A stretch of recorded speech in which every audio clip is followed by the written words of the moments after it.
You're listening to the Life Friendly Business Podcast. I'm your host, Erin Thomas Wong, business mentor, author, and founder of the Cocoon VIP membership, empowering women around the world to build businesses on their terms. If you want to grow and scale a business that works in harmony with your family and your life, this podcast is for you.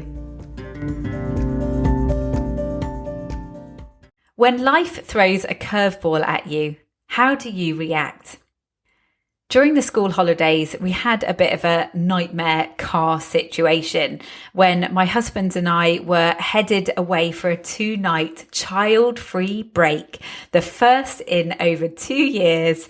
And to be honest, I thought it was going to be a COVID-related thing that would stop us from going. But little did I know that 45 minutes into our journey on the motorway, our car would suddenly flash up this warning sign and all power would go and we would be on the side of the road, broken down.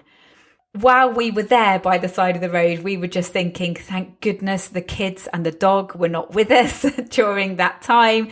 That would have added a whole level of stress to it. But what this meant is that our 2-day break was completely taken over with speaking to the garages, finding out that it was going to cost over £3,000 to fix the car, so therefore it wasn't worth it, looking into part exchanging and buying a new car and talking about finance. As you can imagine, this was not the R&R that we had been desperately hoping for. And then a week later, after we've invested rather a lot of money in buying a brand new car, well, second-hand car, we find a nail in the tyre just when I'm about to drive to London with my youngest. So we have to go off to the tyre centre and luckily they can repair it rather than replace it. And then we're on our way down to London on the dual carriageway and I see this thing flapping about in the wind by the windscreen wipers and they'd left the key to the car on the bonnet. I mean, you just couldn't make this stuff up. So then I pulled over. Luckily, I could pull over before the key fell off because, you know, with those kind of cars, you just need the key to be present to start the engine. So I had no idea that it wasn't in the vehicle where I had left it. And I just keep thinking if it had fallen off on the dual carriageway, the car would have stopped and I wouldn't have known what the hell was going on. So this stuff happens. These curveballs are thrown at us. It's easy to feel like so much is out of our control, especially when you're a small business owner, even more so if you have children. There are things all the time that we don't have control over, and that can make us feel very powerless. But actually, there is one thing that we can control, and we're going to talk about that today. The one thing that we can control is how we react to these situations. So with our car breaking down and subsequently having to be replaced, I could have been in a foul mood for the rest of that week. And I think, you know, most people would say that would be justified. But what would be the point in that? What would be the point in me completely ruining any time that we had away at the hotel? You know, I felt like I really needed to make the most of any moment that we did have. And I was also full of gratitude for the fact that we had this time, the fact that my mum could look after the kids, that we were able to afford to go to a hotel and then hire a hire car to be able to get there because the car was towed away. I was full of gratitude. And that is something that I made a conscious decision to do. So I decided to react in the most positive way that I could. Now, it's not always possible to have a considered reaction. I totally get that, but it is something that we can be more and more aware of. And for me, it was actually attending the Tony Robbins Unleash the Power Within event a few years ago.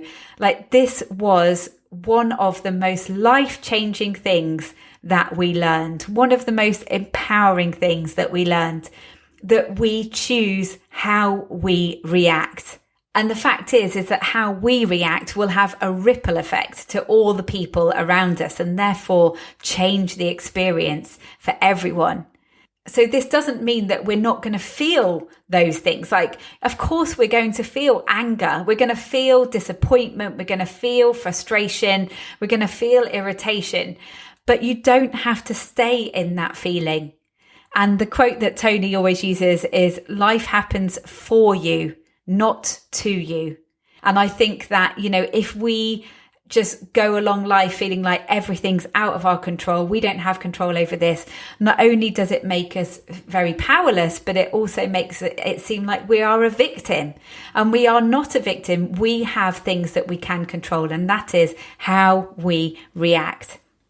So this was definitely one of the key golden nuggets that I gained from attending Tony Robbins' event. And the amazing thing is that I'm able to share that with you today. So the things that I've learned can benefit you. And, me learning that has benefited my family and my friends who I've been able to talk to about this. And that's why personal development is so important. And it's something that we should be prioritizing, especially as business owners. So when I was speaking to a friend about this, she said, the thing is, what she finds really hard is when other people around her are in really negative and toxic moods, and how affected she feels by that. And I completely relate to that, because I can be like a sponge where I soak up how people are feeling around me. And in fact, a few years ago, I had a session with a healer who really kind of helped me protect myself a bit more, because empathy is a great quality, but not when it's to your detriment. So if you're one of those people that feels so much for other people, but actually you're sucking all that in and it's having a negative impact on you, believe me, there is something that you can do about it. Healing is just one of those things, but also the personal development side of things. So when we're triggered by other people, and I know from personal experience and from speaking to my clients that also our kids can be massive triggers. The older they get, the more moody they get into like the teenage years, and you're just like tearing your hair out. And it's incredibly hard to have a nice considered response in those situations. And I'm not saying that, you should be perfect. I am certainly not perfect. But what I want to talk to you today about, and to kind of plant that seed, is that this is something that you can be aware of and that you can gradually learn more and more to do, is to decide how you're going to react to things, rather than having the knee-jerk reaction all the time. We're bound to have it sometimes. We're not perfect. So the things that I would say that would be useful to start thinking about is to recognize what those triggers are for you. What are those things that make you scream and shout, or that make you feel really sad and really low? What are those things that are making you react in a way that you don't want to? Because obviously the first step is for you to recognize what they are, and then you're able to do something about it. The second thing I'd say is to keep working on you. Keep working on your own personal development, on your own mental well-being. Make sure that you're filling up your own cup before giving to everyone else. But, making time to think about the pressure that you might be under, and whether there's anything you can do. We talk a lot on this podcast and in the Cocoon about boundaries. Make sure that you have got your boundaries in place, because if you don't have your boundaries in place, you are going to feel irritated and annoyed by a lot of things that happen, because they're going to feel like they're happening to you rather than for you. So take a step back and reflect on that. And the last thing I want to say is that I know this all sounds great in theory about making a decision to change the way that you react. And it's not something that you're going to click your fingers and be Miss Perfect every single time. And that's not what we're looking at here. But what we're looking at here is making a decision that you're going to try and take positive action, rather than feeling the negative effects of things that happen that are outside of your control. And know that instead of feeling powerless, you can realize that what you can control is how you react to that situation.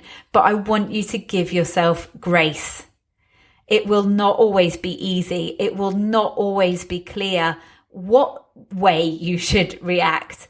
But this is just something that I want you to think about in your life and reflect on, whether there is more you could be doing to make those decisions that you're going to be taking positive action rather than staying in that negative place and those negative feelings, because you can decide that you are not going to do that.